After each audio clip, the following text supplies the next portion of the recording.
talking about revising history of Florida, there were three things we wanted to make sure happened with the new volume.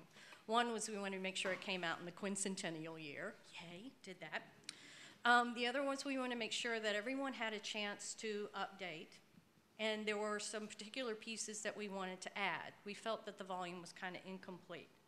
But we also wanted to make sure that we included what we jokingly called the next generation of Florida scholars. One of them you met earlier today, Dr. Taylor. And I am pleased to present the panel this afternoon, which is dearest to my heart because these are the essays that I really wanted to add to the book, Environmental History and Maritime. So first up is Dr. Jack Davis. He is the professor of history and sustainability studies at the University of Florida. His last book, titled Everglades Providence, Marjory Stoneman Douglas and the American Environmental Century, won the gold medal in the nonfiction category at the 2009 Florida Book Awards. He is currently writing a book on the environmental history of the Gulf of Mexico, from geological formation to the present, focusing on the 5 Gulf states. Here's Dr. Davis.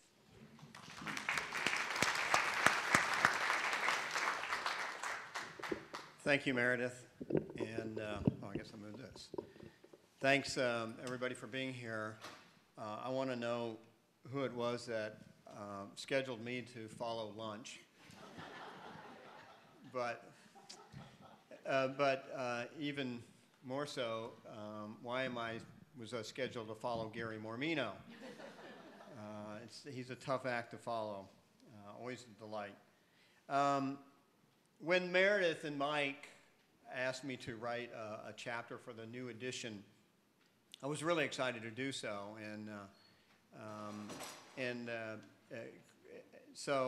but when they asked me that it be a sweeping study of the environmental history of Florida, I was a bit skeptical about fitting the subject into one chapter, even though they gave me a generous 65 pages to do it in. But I later learned, after writing the chapter, that the number 65 was actually a typo, and that the real length should have been some 35 pages. And I was very proud of myself because I came in at 55, and I actually came in under pages. But they remained generous and said, just chop 5 pages, and we'll leave it at that. And that certainly was doable. But anyway, I was skeptical because I believe that a proper history of Florida is actually all of Florida history. Florida history is indeed environmental history, and you really can't write a proper history of the state without examining the human relationship with the natural environment or the non-human environment.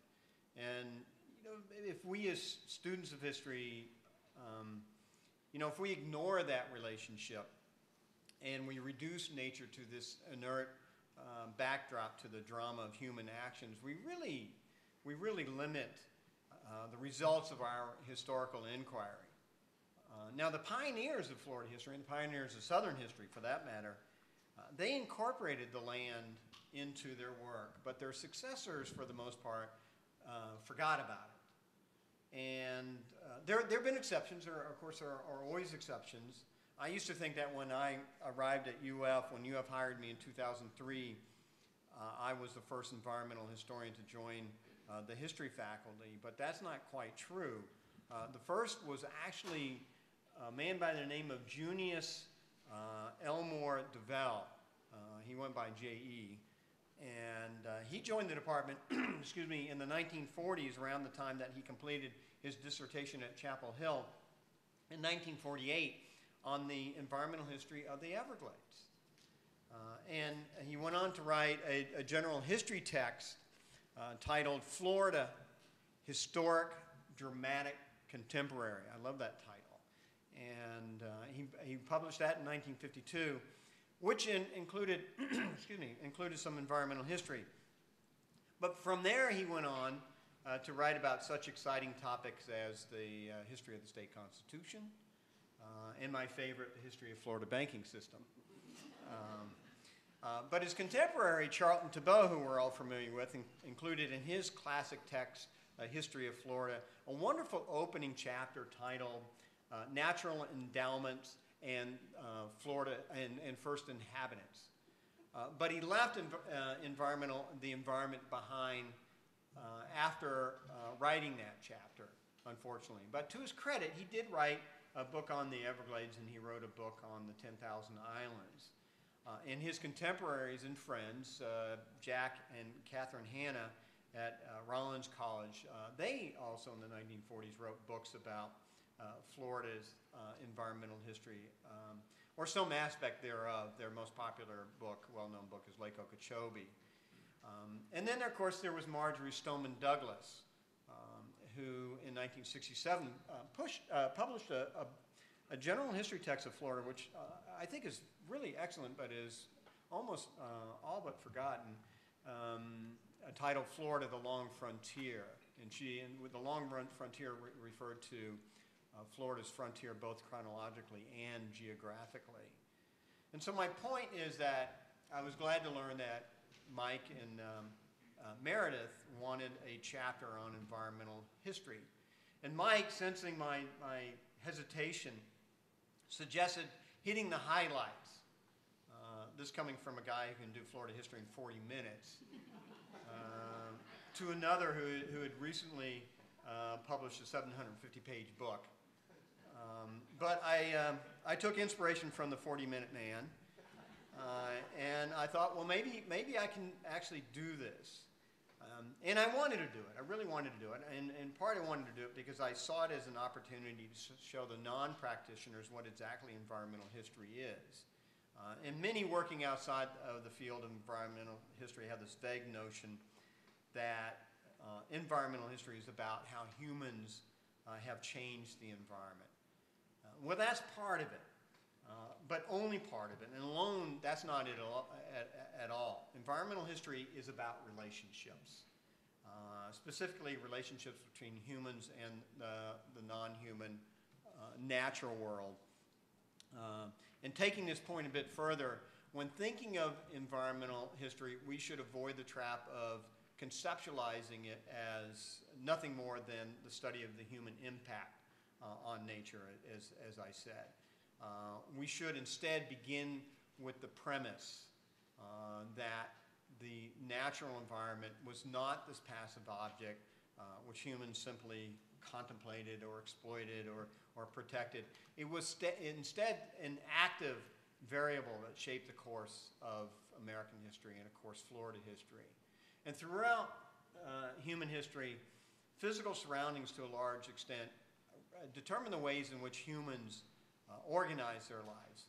So if we incorporate these ideas into our study of history, we gain greater insight into the identity and the beliefs and the values of human groups, and how one group defined its relationship with the other group. Let me give you another perspective of environmental history or the environment as historical agent. Imagine how different Florida history would be if the state were mountainous instead of flat, if it were cold and inclement instead of warm and clement. A wonderful word we don't use without the N. Imagine what our history would be like if Florida were dry and desert-like instead of wet and humid. When nature changes, so do human events. When nature does something, produces a flood or a drought, it sends ripples through the ocean of human experience.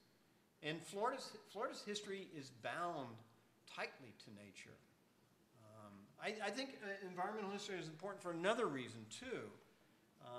It's not just this, environmental history is not just this intellectual pursuit, something that stimulates our mind and makes us bigger thinkers, better writers, and boring cocktail party conversationalists. But I would argue that of all the fields in history, no other has greater contemporary relevance than environmental history.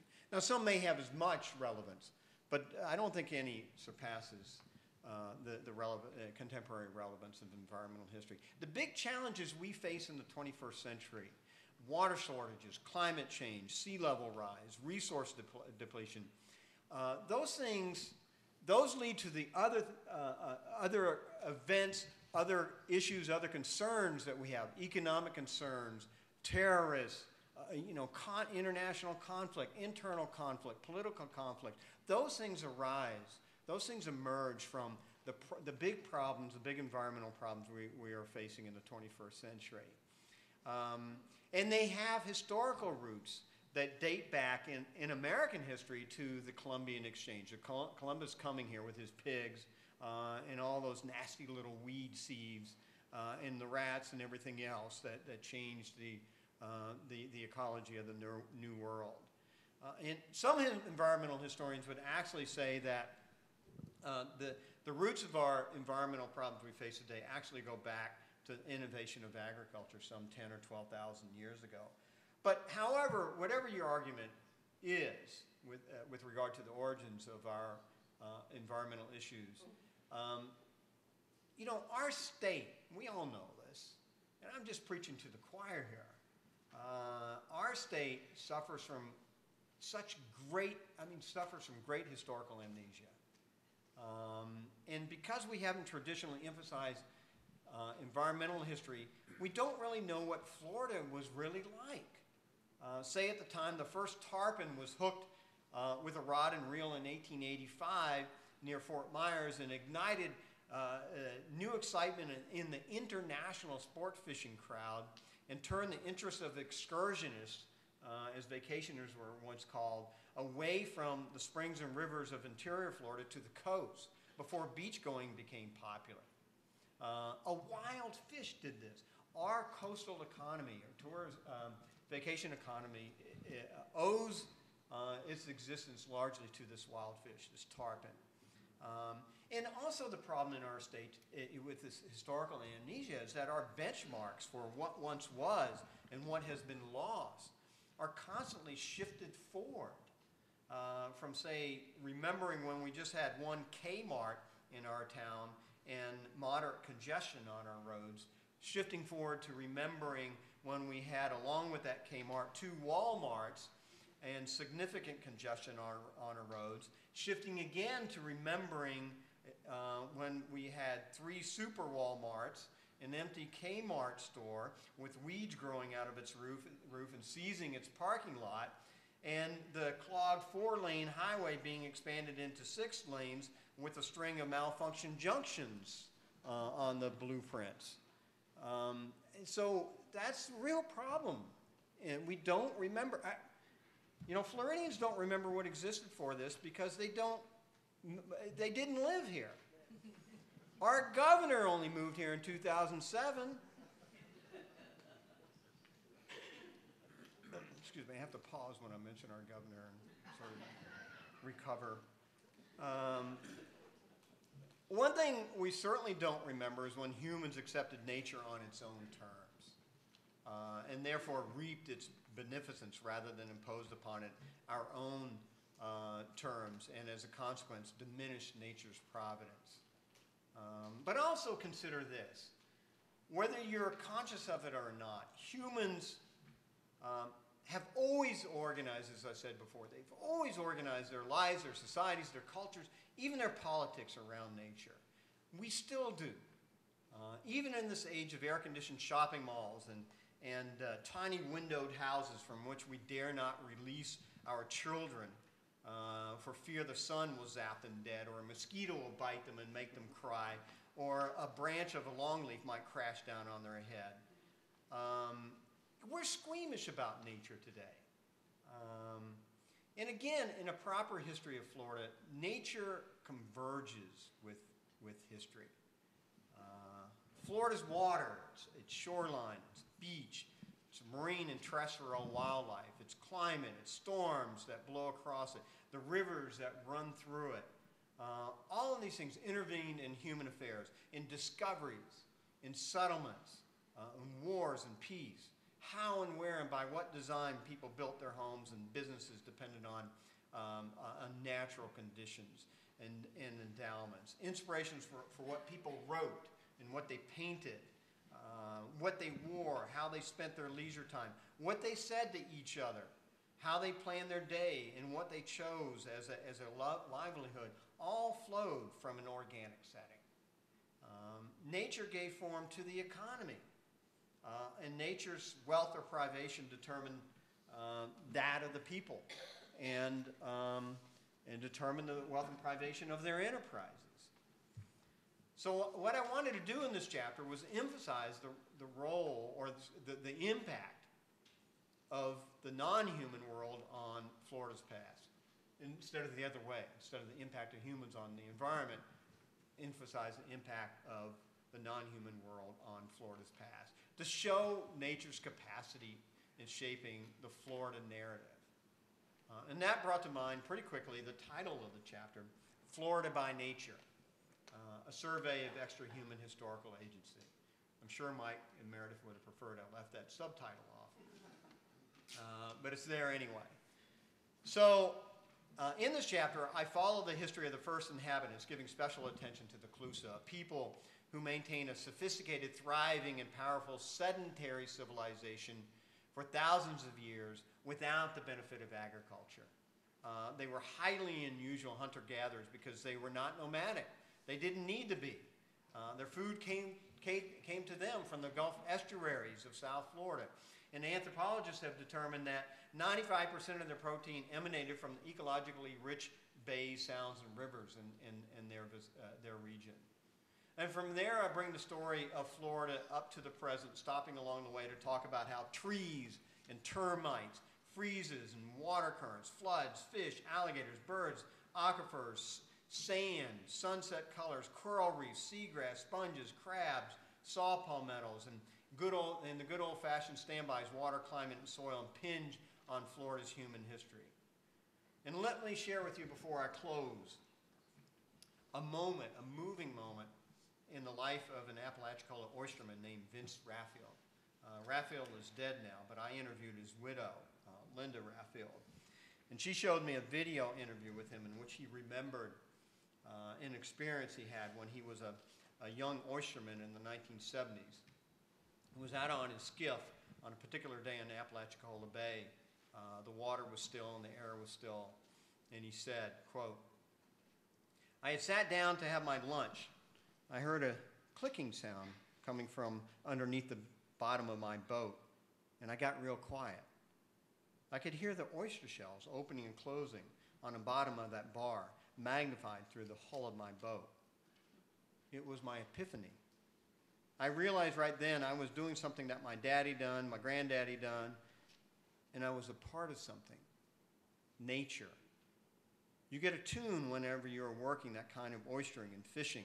You read nature and you learn.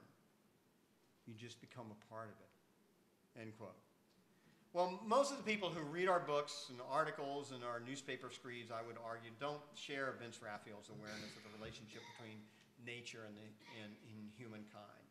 Nor do they have a sense of the past or an understanding of the deep connection between nature and human history. And what about us, the practitioners? All of us here know that historical knowledge is important to making informed decisions about the present and the future.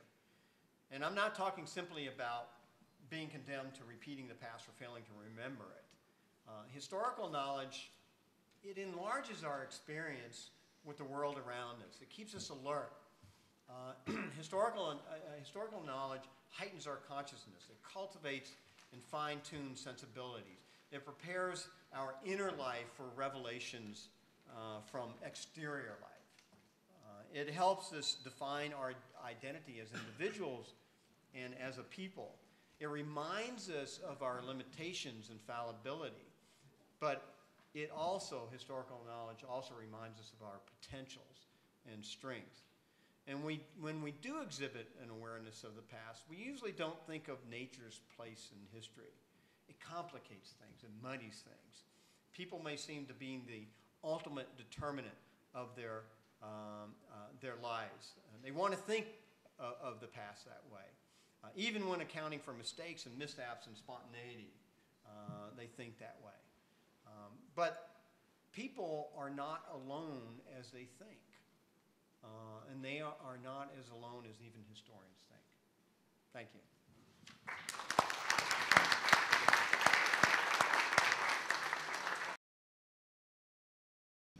Jack has a question. This is for Della and Amy. One thing that's always fascinated me, or I think mystified a lot of historians, is the Panfilo de Narvaez cruise, if you will, from Havana to, he was hoping to get to Veracruz or thereabouts to kick Cortez out, and he ended up in Tampa. I have my own theory about how he, and of course, in Tampa, or around Tampa Bay, his pilots are insisting, oh yes, we're in Mexico, and even though the sun is setting over water. And they may have just been trying to save face, but do you guys, perhaps, has anybody, have you guys or any of your students studied this, looked at this, and have any theories about how he ended up in Tampa rather than in Mexico? Anybody else? Kathy or anybody, because I don't know anybody who is.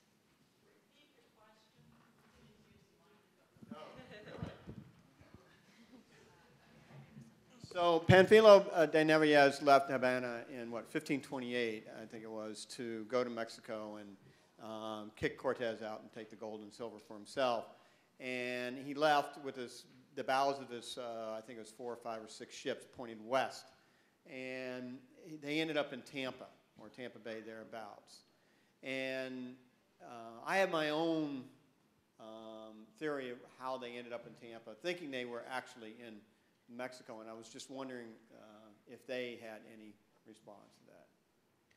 It's not in my area. Okay. The only thing, unless he got caught in the loop current. Well, that's my theory. Yes. Yeah. And the loop current, rises and falls, and I think they're going pointed west. They go up towards the Mississippi River, come backward, and then come down the coast, and they literally back into Tampa Bay. That's what I'm thinking. And I'd be real interested to find their land site where they slaughtered their horses and Yes. beat their armor Yeah. into nails and made rafts. So Kathy, get on that. Do we know? I mean, of course, the speculation now is St. Mark's. Do we know, Kathy? Do we know exactly where they were? I know the speculation is St. Mark's. Yeah. St. Mark's Wildlife Refuge Site is Yeah. thought to be Right. nearby. Right. Yeah. Now, can you tell me why they're eating their horses, not oysters and crabs? I know Mike's theory is that they didn't like seafood. Sorry. The question was why Narvaez's guys were eating their horses and not oysters and crabs, and they probably did eat some oysters, but Ultimately they eat themselves, or many of them, some of them. the cannibalism, are you saying? Yeah, by the time they get to Texas. Oh, but 5 not of at them St. are- Mark's. yeah. Well, No, yeah, not yeah. right. No, I think there's a long theme in exploration, Spanish exploration in America of not adapting very quickly to the local Yeah. resources, and you could only until that happened. Columbus, for example, at his first city at La Isabela, they claimed they were starving, and one of their first requests for supplies from Spain was salted fish, when they were in one of the great fishing grounds Yeah. of the Caribbean. So there are cultural visions and preferences for Right. food are really powerful. It sometimes takes a while to overcome those before hunger becomes the mother of necessity. Right. Yeah, thanks, Paul. One of the main reasons the Spanish felt that the horse was totally unsuitable for the swampy area of Florida. An absolute disaster in terms of terrain. So they effectively found that where it was huge positive in aggression, the earth in Florida was useful. Very, very important.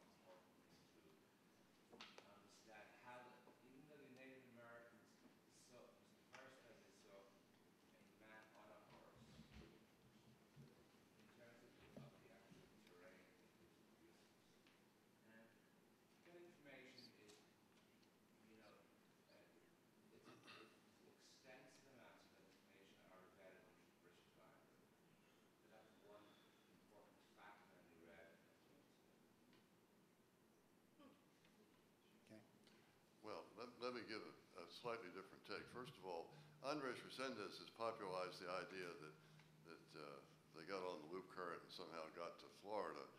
Actually, they didn't go into Havana. If they'd gone into Havana, it might have been a different story. And he's also popularized the notion that when they were on the coast of Florida, near Tampa Bay, wherever that was, that they thought they were on the coast of Mexico. That actually comes from Rolando Adorno's edition of the Narvaez Chronicles, and it is a bad misreading of what's going on. No pilot, and there were many pilots on that expedition, would possibly have mistaken themselves being on the coast of Mexico when they're on the north-south coast and the sun rises in the east.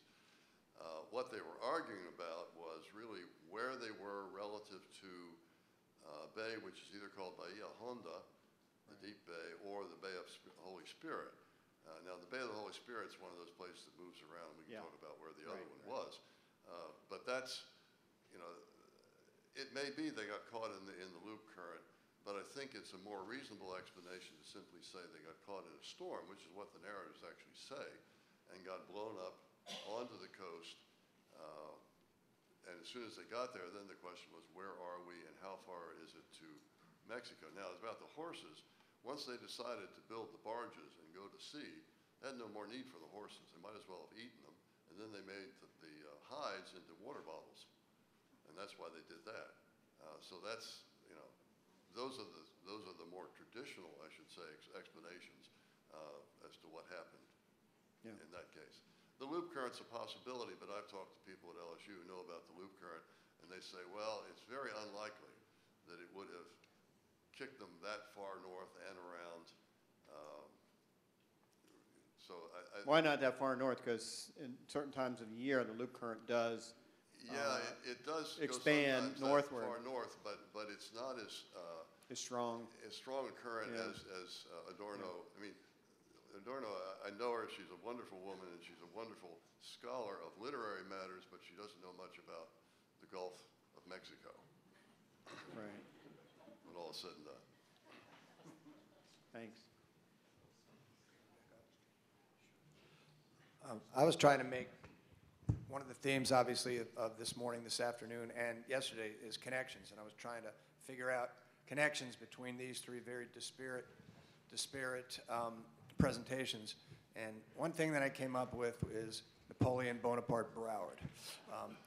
Here's this man who gets his start running guns by ship, his boat called the Three Sisters, to Cuba, to the Cuban revolutionaries in the 1890s.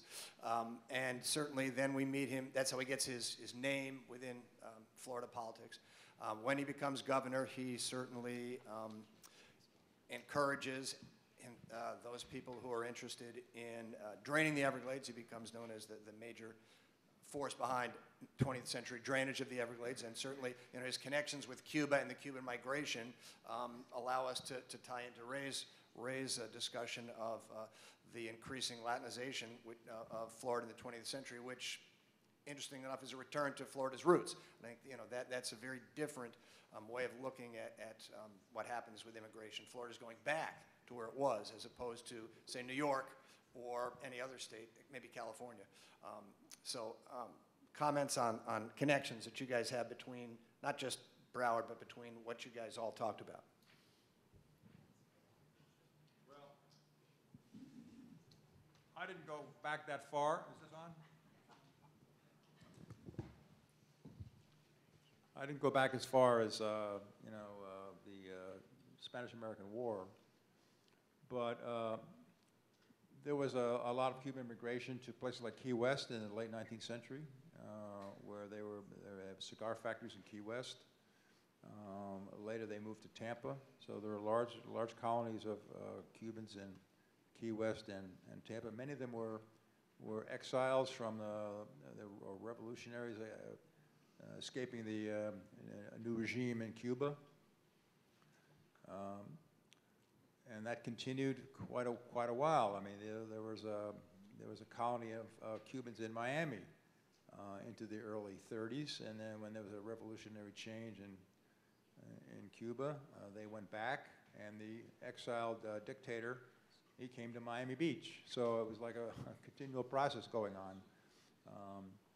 And even Fidel Castro spent some time in Miami before his successful revolution trying to raise money from Cubans in the city. So there are a lot of connections between Miami and Havana. I call them the twin cities of the Caribbean that go back to the 19th century. But that was not in my talk. Well, I think certainly, I mean, you know, ships are a good way to make these connections. I mean, for many hundreds of years, immigrants arrived in Florida via ship, and they still do. You know, these rafts that come from Cuba and other places in the Caribbean, they're kind of the ultimate vernacular watercraft, you know, and are deserving of study on their own.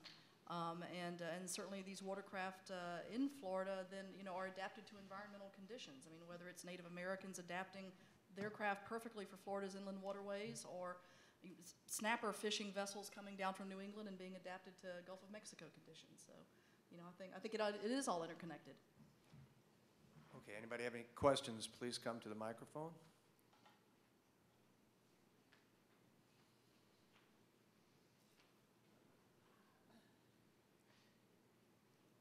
My question really is for you, Dr. Mole. As children of immigrants, my wife and I, immigrants from Michigan and Kentucky and Georgia and Kansas, Colorado. In 85 years, we've seen a lot of change in Florida, as you've already indicated. In South Florida, I went to school with Japanese children from a Japanese community below Delray Beach, and I can't call the name of it. And we used to see a little town called Masaryk Town over near Tampa that was a Czech town. But my question really is this: to what degree is the change that we've seen in my 85 years, in your 50 or so years of statistics, is that change dramatically different from any other frontier era in our country? Because in my view, Florida is still frontier country in terms of potential growth.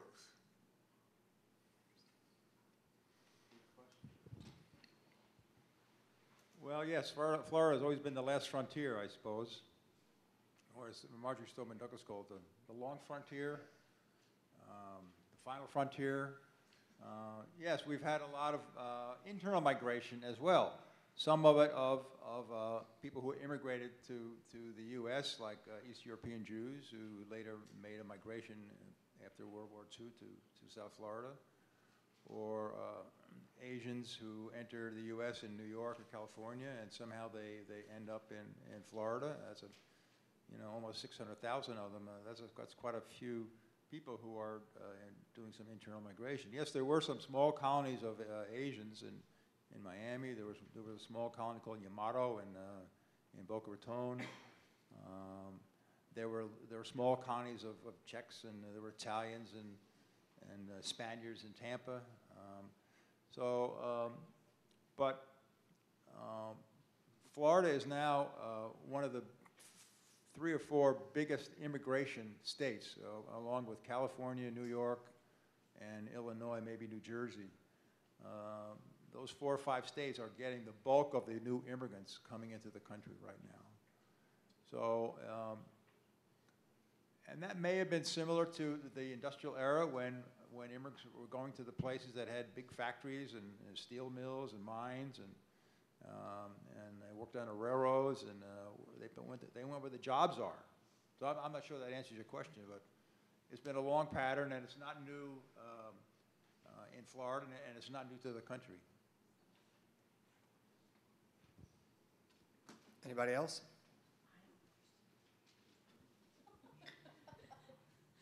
I have a question for Ray. Is the diversity of Florida's immigration a bellwether or an outlier compared to the rest of the nation, do you think? No, it's not an outlier at all. As I said, there are these 3 or 4 big immigration destinations, and they're getting immigrants from all over the world. And that's also true here. But a place like California, New York, they have more immigrants, and they're from more different places.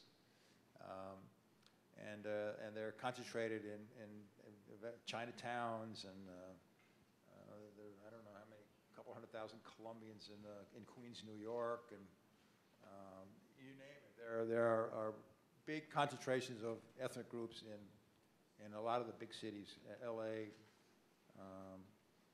New York City, Houston, Chicago, and New Jersey. So it's similar to that. It's not an outlier. Alabama's an outlier.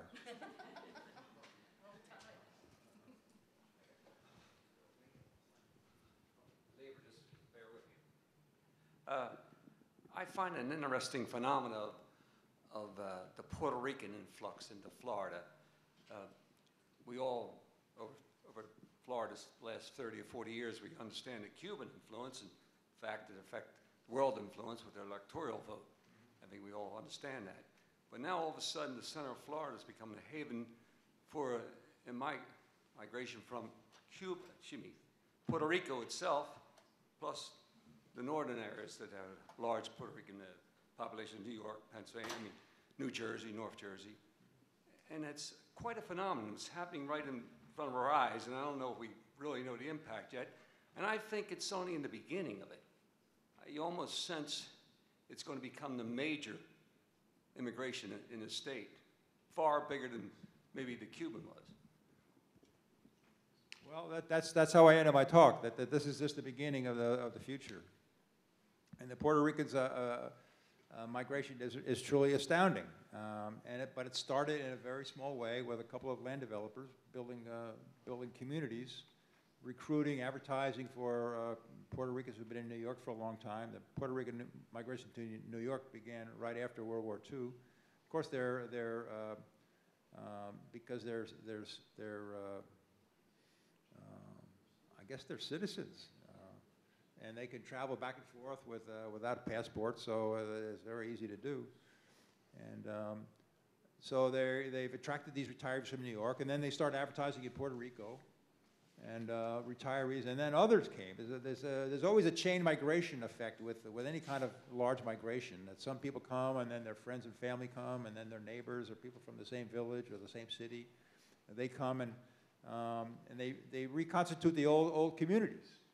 It happened in the late 19th century with people from Greece and Italy and Poland. So it's not a new phenomenon. It just takes a new form here in Florida. But you're right, it's not the end, it's the beginning.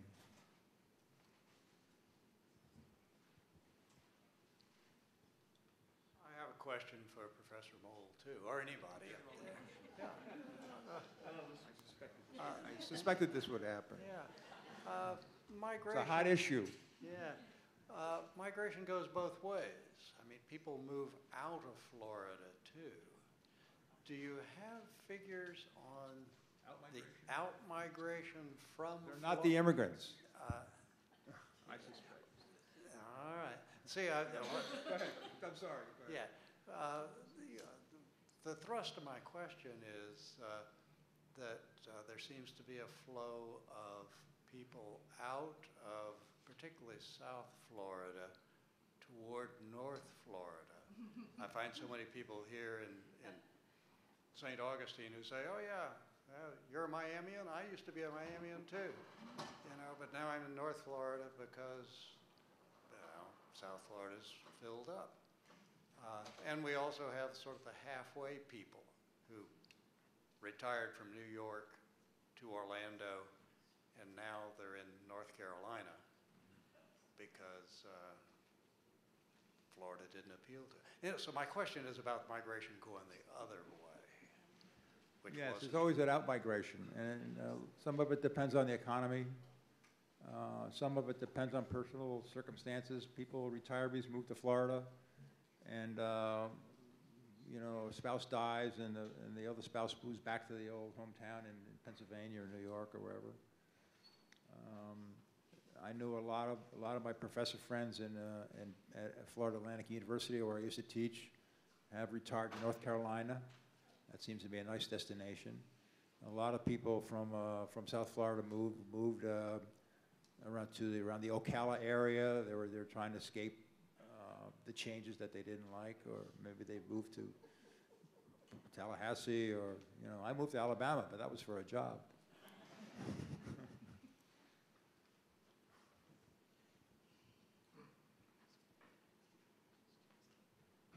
Well, if I can shift gears, I'd like to ask Jack a question. Jack, you talked about the use of history to make informed choices for the future. So I'm curious, with kind of our water issues and stuff like that, do you have some thoughts from your study of environmental history in Florida that could help us make more informed choices? If you had some thoughts or recommendations. Yeah, I think there's a lot to learn from looking back, and I think it's a common thing to say. I mean, look back and learn from our mistakes. And we certainly, with our water policy and water usage, we've made a lot of mistakes. And unfortunately, we don't seem to be learning from those mistakes. And again, I think that has a lot to do with this, what I was mentioning, this historical amnesia that's common in this state, particularly among many of the policymakers. And this point of reference that is only 5 years back rather than 10 or 15 years. But I also think there are, and Cynthia Barnett is a good source for this, her book Mirage, and their more recent book, The Blue Revolution. I think there are also, we can look back and learn from the things we've done right. And there are a few, not many, a few examples in Florida that can teach us how to better relate to our scarce, increasingly scarce water resources. And one example Cynthia likes to give is Sarasota County, which has done a remarkable job dealing with actually adopting water conservation policies. They go back, Sarasota's concerns with water go back quite a ways, back to the 60s, as a matter of fact. John D. McDonald wrote what was probably, you know, the famous, actually Carl Hysen's inspiration, the crime thriller writer. He wrote what many people consider the first ecological novel, and that's A Flash of Green, published in 1962, 6 months before Rachel Carson's book, Silent Spring, was published, that many people say kicked off the modern environmental movement. But what he portrays in this book, inspired by real-life incidences, is an environmental group, a grassroots environmental group that's trying to save local bays and estuaries. They're called the SOBs, Save Our Bays. And but also, and Jim, I'm sure you know this, the restoration of the head of the St. John's River, and has been quite remarkable. So again, I think there are some good examples of what to do right, and examples of that we should not follow. It's like the bad father, the lousy father. He becomes a negative example for you. And I think there are some lousy policies in the past that should become examples we should not follow.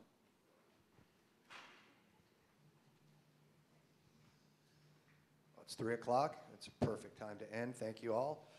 15-minute break. We'll see you back for the last session at 3:15. Thank you.